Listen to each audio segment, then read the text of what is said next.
Nag-iisang bansa natin, maliit lang ang bansa natin, ilagay mo sa isang tuldok lang.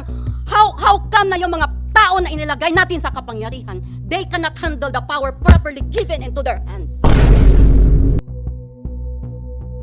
Pag kayo ay nasa kapangyarihan, the life of your friends and the life of your enemy ay nakasalalay sa inyong kamay. How will you handle that one? You must be responsible. You must have a sane mind. You must have a balanced personality. I'd just like to tell them na hindi naman siguro gago si pastor na magtago dyan mismo sa gilid ng airport. Super Pinas TV. Super Pinas TV. Eto na naman po tayo mga ka-super. Tila nag-uumapoy ang banat ng KOJC o Kingdom of Jesus Christ na kampo ni Kibuloy laban sa kapulisan sa naganap na pagdinig sa Senado noong nakaraang araw. Dahil umano sa excessive use of force sa ginawang raid noon sa mga simbahan ng pastor. Ayon naman kay PNP Chief Marbil, na ang hiling lang naman nila ay sumuko na ang pastor. Ngunit iginiit naman ng abogado ng KOJC na paanong humarap si pastor, imilyon-milyong nakapatong sa ulo niya. Sa laki umano ng pabuya ay shoot to kill na ito para sa pastor. Kasi buhay ang nakasalalay. We cannot evade. May mga ganyan-ganyan mga. Pero until such time na hindi niyo napatunayan na may kasalanan talaga, please be fair. Sir, may anak kayo, may pamilya kayo. Kung madisgrasya tayo, nag-iisa ang buhay ninyo, nag-iisa din ang buhay namin. Iisa lang tayo, pula dugo ninyo, pula din dugo namin. Yun ang pakiusap namin sa inyo ba? Do not destroy the future of the kids that we've been nurturing for many long years. You call me whatever you want to call me. Pag may papasok na drone doon sa aking area, talaga babarilin ko talaga. Wala kaming baril, sir. Problema ninyo, wala kayong baril. Sinurinder yung lahat ng baril ninyo, wala kayong magamit. Pero ako, kung talaga nasa bahay ko, In good faith sila, walang Yan nga. ko. In good pintik. Pintikan ninyo, tirador Ay, hindi yung yun drone. sasabog, maganda sana sir machine gun. Huwag yung musinggan. Sa palagay ninyo mga ka-super, ano ba talaga ang dapat masusunod? Susuko ba si Pastor Kibuloy? Tatanggalin ang pabuya sa ulo niya? O dapat nga bang hatulan ang pastor dahil sa mga kasong kinakaharap niya? Panoorin po natin ang buong detalye sa video ito. His lawyers here and representatives know that the wheels of justice will start only upon his submission to the jurisdiction of the court, to which his 5 other companions had already done last March 2024 by posting bail on the cases that were filed against them, and corresponding warrants were issued. Iba pa ito sa yung sinasabi nyo na at large na 5. Yes, sir. Iba pa yung No, sir. nasunod. There were 6 of them. Oh. 5 of them, there were 6 of them, and all of them were charged in Davao and in Pasig. In March 2024, a Davao court issued warrants of arrest for 6 of them. 5 of them posted bail, except for Mr. Kibuloy. Until now, his warrant on Davao is still standing. And all of them are also charged in Pasig. The same 6. Same 6 Okay. are charged in Pasig. And none of them posted bail because there's no bail recommended for the 6 of them. We have captured one, Pauline Canada, and she is still in the custody of the CIDG. So as I'm saying, Your Honor, the wheels of justice can only start if he submits to the jurisdiction of the court, because everything that we discuss here, saying that whether he is innocent or guilty, are of the moment, because we are not the court that will thresh out all those issues. So I would really suggest, Your Honor, that Mr. Kibuloy submit himself to the jurisdiction of the court, because sooner or later the long arm of the law will catch up with him, just like what happened to Pauline Canada. She did not surrender. We hunted her down, looked for her, and we arrested her and brought her to the judge who ordered her arrest. And until now, she is still in our custody, in CIDG in particular. So I would suggest that Mr. Kibuloy to end all of this and spare all his followers and believers of all these things, of this they perceived harassment, which are actually not harassment but are just part and parcel of the implementation of the warrant of arrest against him.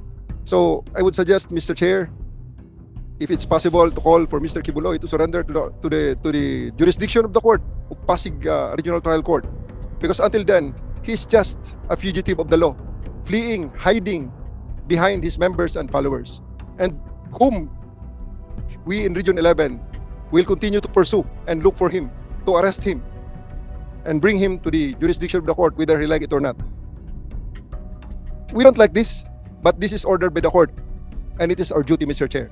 Thank you very much, sir. Sir, quick Thank you. reportation. Thank you, General Torre. Yes, go ahead.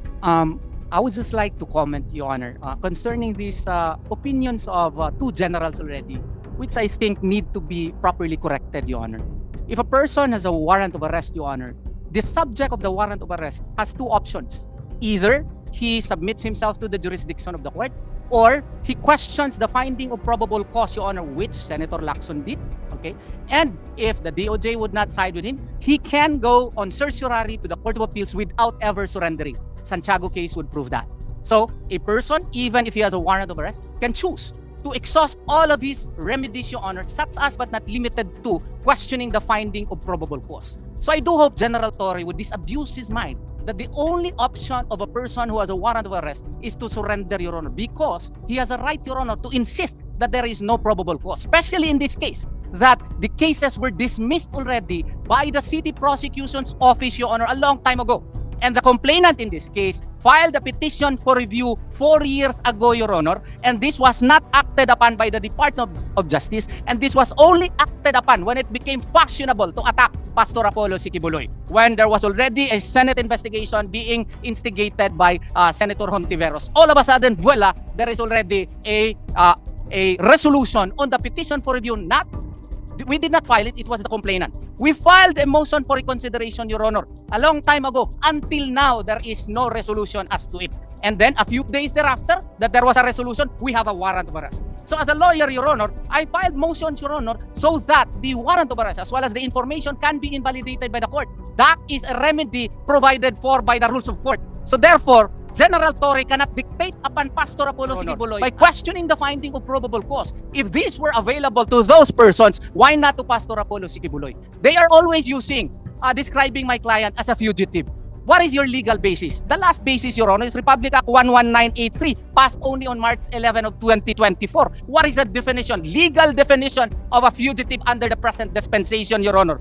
According to Section 3G, those who flee under the following circumstances after conviction by a Philippine court to avoid prosecution. That is our prevailing law. So therefore, for the police authorities to always say that my client is a fugitive, excuse me, under what legal basis? Even if you use, Your Honor, U.S. court decision and even Black's law definition, Your Honor, it provides a fugitive from justice is a person who, having committed a crime, flees from the jurisdiction of the court where the crime was committed or departs from his usual place of abode and conceal himself within the district. That is Black's law definition. If you will use likewise Supreme Court decision Rodriguez versus Comelec, Labao versus Comelec, it includes those who after conviction flees to avoid punishment, but also those who after being accused flee to avoid prosecution. So we are still questioning the after being accused. So for the PNP to always claim that my client is a fugitive, under what legal basis? Can you please cite to us? Just because he has a warrant of arrest? And can you rightfully say that he has knowledge of that warrant of arrest? Did you present evidence? In Labao versus Comelec, Your Honor, the Supreme Court, he was a candidate for mayor. There was even a warrant of arrest. And they even tried to arrest him in a church, Your Honor. Yet the Supreme Court did not consider him as a fugitive from justice. What would be the basis of the PNP? Require Pastor Apollo Sikibuloy to surrender? And require us to surrender him? What right do I have to require my client? I'm just a lawyer, Your Honor, a glorified agent of my client. I cannot tell my client to surrender. That is not within my power. If I do that, I might be disbarred, Your Honor. So I do hope and pray that the PNP should likewise perhaps do more research in accusing certain persons as a fugitive or that require the lawyer to surrender him or his members. We do not have that power.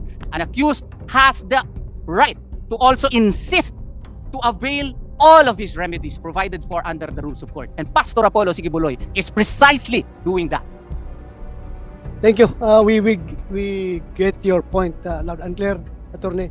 But I think you will still agree with me when I say that as long as a person is covered with a live warrant of arrest, hindi mo rin siguro mabiblame ang police kung talagang Yes, yes, Your Honor. We agree with that. Trabaho talaga ng pulis yan. No quarrel with that, Your Honor. No quarrel with that. Ako, I've been a policeman.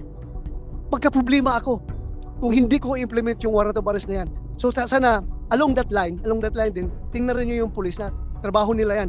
As long as they're doing their job properly, regularly, legally, sana intindihin na natin. Yes, Your Honor. Yun lang sa akin, ha. I want to be neutral here on both sides. Mahal ko kayo, mga kababayan ko kayo from Davao City.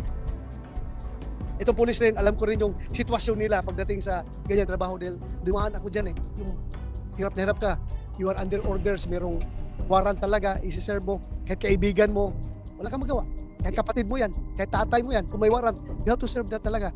But yung point mo about fugitive, I agree with you.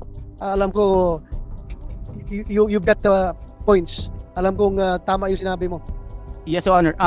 Wala kaming away po na may warrant si Pastor. We are contesting that. But when the police would try to implement the same, they should follow Rule 113, Section 11. Correct. Your Honor. They should. Yeah, wala no question about that. Yes, Gawin Your Honor. talaga nila properly according to the law.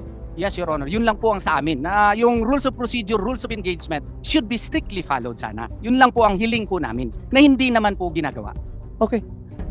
Thank you, Attorney. Any more from your side? May sasabihin. Go ahead, ma'am. Mr. Chair,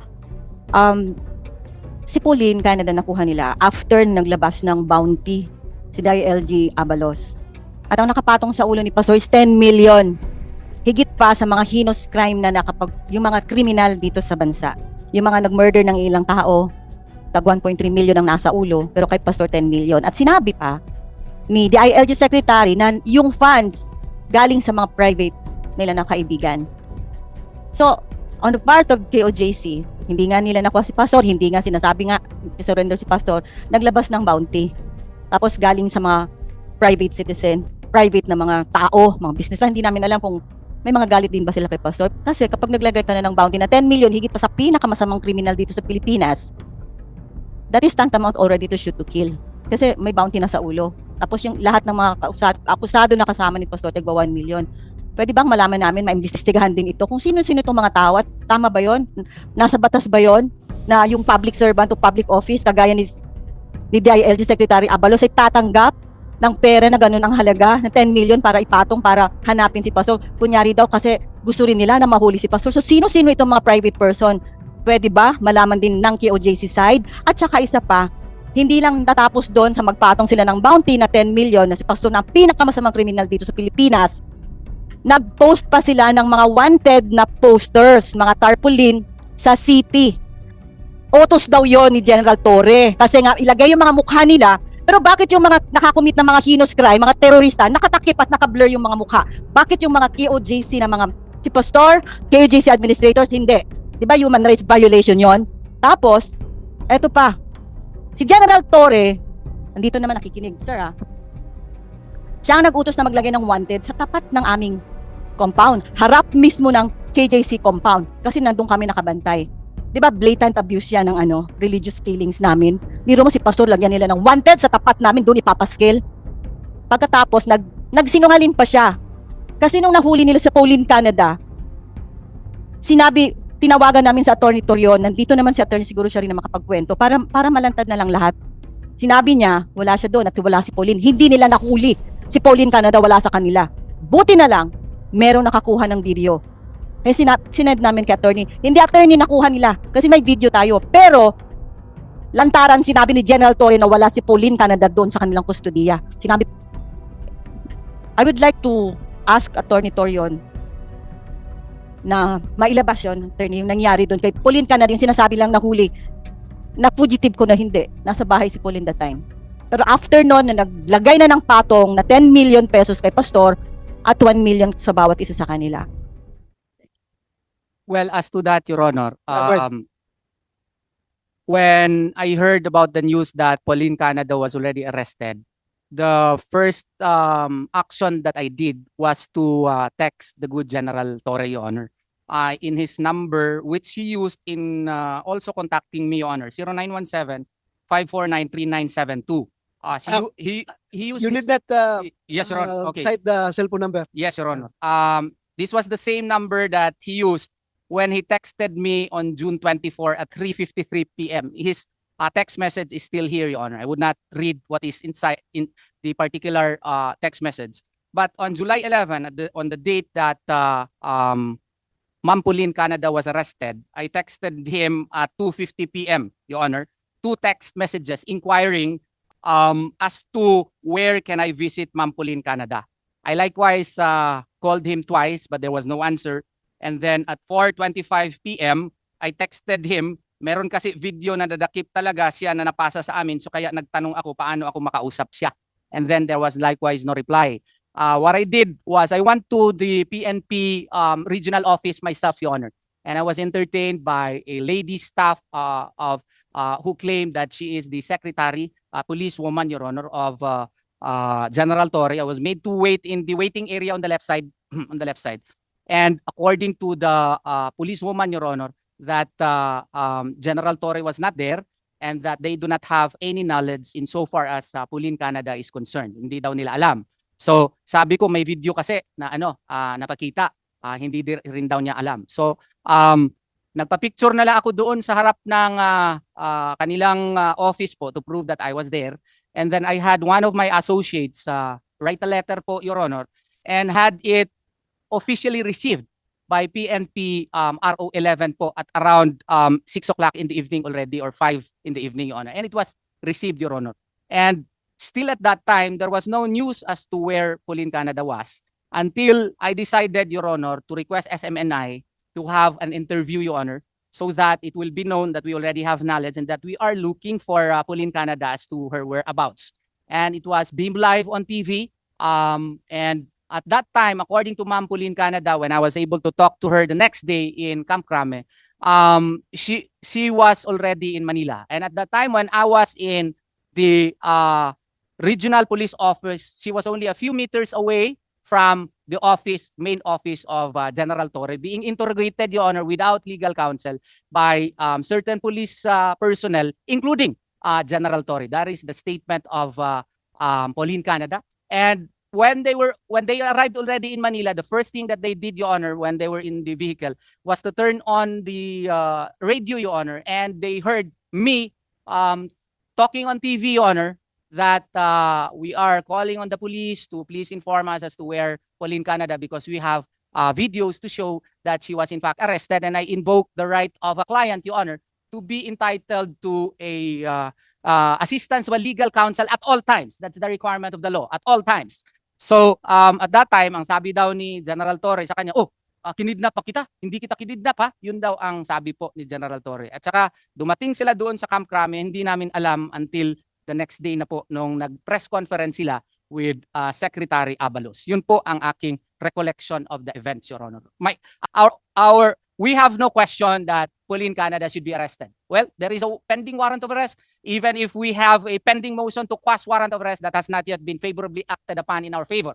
What we are invoking is the provisions, mandatory provisions under Republic Act 7438, if my memory serves me right. It mandates the first thing under Section 2A there, Your Honor, if my memory serves me right, is that the accused or a detained person shall at all times be assisted by a legal counsel. So that is a right, statutory right protected by law. And therefore, when Pauline Canada insisted, she even told the arresting officer, pwede ko ba makontak si Attorney Torion?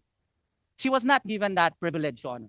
So therefore, there was that violation of her statutory right from the time that she was arrested up to the time that she was transported to Camp Crame here in Manila, Your Honor. Thank you, Attorney Torion. Wala na sa side niyo? You want to respond, General Torres? Sir, Sorry. as to the, just specific, sir, as to the statement of Attorney Torion that he called my number. Unfortunately, I may not be able to answer his or receive anything from him because 3 days after I arrived here as a regional director, I reached out to him through a common friend. And we were texting, yes, we were texting. His number is 0920-922-0105. And I blocked him because I don't consider him as an honorable person. As to his Block mo siya, binlock yes mo sir, kaya that's why hinarap ka I was not able to receive anything from him from that number. As to his statement that Pauline was arrested after the bounty, yes, it's true. Pauline Canada was arrested after the bounty was raised because it was also a Dabawenyo who gave that information that led to the arrest of Pauline Canada. And as to the validity of the warrant, I do believe that the arrest of Pauline Canada is Exhibit A on the validity of that warrant because we served it on July 11, less than a month ago, almost a month ago now. And until now, Attorney Torion, with all his words and battery of lawyers and all his books and citations, he was not able to free Pauline Canada from detention because still, Pasig Regional Trial Court says that this warrant is valid. Thank you, Your Honor. Hindi naman yun na ang punto niya. Ang punto lang niya is Right to to counsel, be Your to be afforded a counsel while in the custody of the police. Yun lang yung gusto niya na nagkakaroon ng counsel while being investigated. Yes, Your Honor. Ang punto ko naman hindi makipag-away kay General Torre. Ang punto ko lang ay yung akusado o detenadong tao. Pero alam mo ba na binlock ka niya? Hindi ko alam po. Hindi Na-block ka ko na alam. ro sa cellphone niya. Hindi ka na Kasi, makakontak sa kanya. Sabi kasi niya, dishonorable daw ako eh. Ang nangyari Block po ka na. kasi niyan, meron kasing balita noon na may Oplan Parokya 2 daw. Ako abogado po ni Pastor Apollo si Kibuloy, matagal na po at saka ng Kingdom. As a lawyer, I am concerned of the safety of my client. So I reached out to him through a friend, indeed. And instead of meeting him in his office, kala ko, wag na lang siguro pinsan doon sa opisina niya. Baka hindi na ako palabasin. Doon na lang sa hotel, ng isang hotel ng Davao po. Kasi nandun din yung pamilya ko. Doon kami nakita.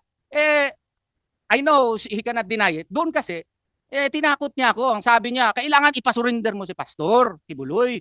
Kasi kung hindi mo siya ipasurrender, there will be an Oplan Parokya to which is more bloody. Oo, more bloody daw. Pare-pareho daw doon sa yung nangyari daw sa Texas, Waco, Texas. Sabi ko naman, boss, sir, general, hindi naman ako power. That's not within my power to require my clients to make them surrender to the fold of law kasi nga may remedy din naman sila. Pwede pa naman nila i-question yung finding of probable cause na masyadong questionable.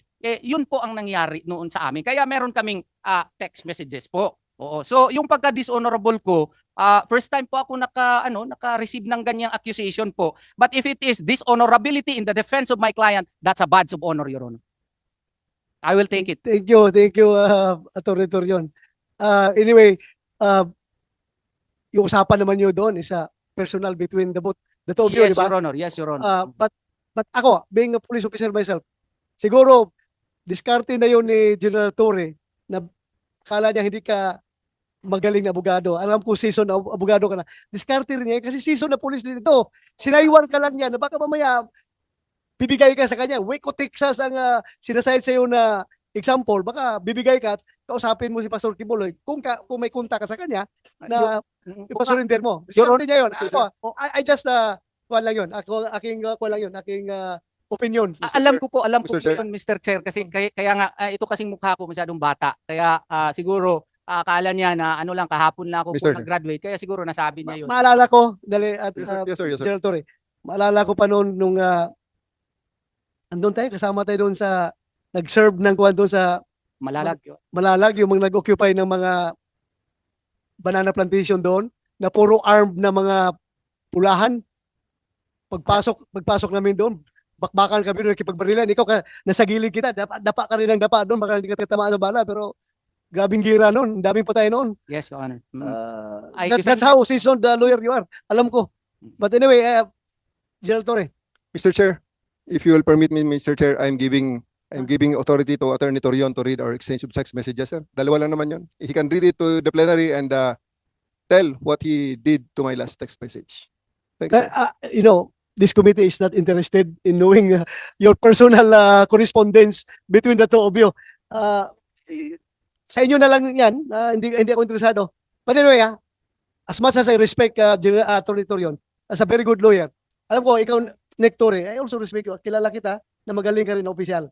Kaya alam ko na kayang-kaya mo mag-adjust ngayon. Knowing the situation, you can adjust accordingly para to mitigate the situation in Davao City. Yan Yes, sir. lang Thanks, sir. nakikiusap sa'yo.